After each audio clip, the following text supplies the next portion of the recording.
Hello everyone, welcome back to English with Suma. In today's video, we'll learn about conjunctions. You'll learn what conjunctions are, why we use them, their types, and simple examples.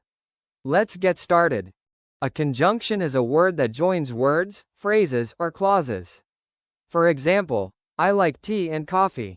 She was tired, but she finished her work. The words and but are conjunctions. Why do we need conjunctions? Conjunctions connect words and ideas. They help us avoid repeating the same sentence and make our English sound smoother and more natural.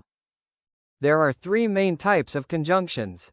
They are coordinating conjunctions, subordinating conjunctions, correlative conjunctions. Let's learn each type one by one. Coordinating conjunctions join two equal ideas. Examples: I like tea and coffee. She was tired, but she smiled. Subordinating conjunctions connect a dependent clause to a main clause.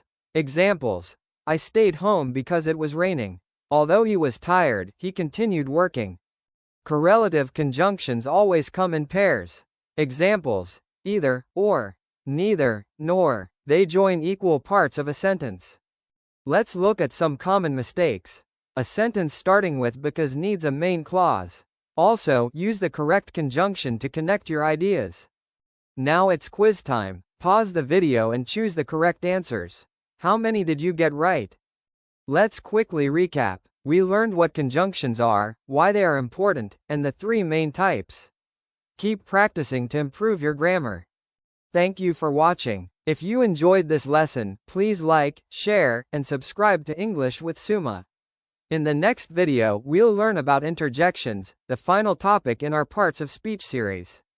Happy learning!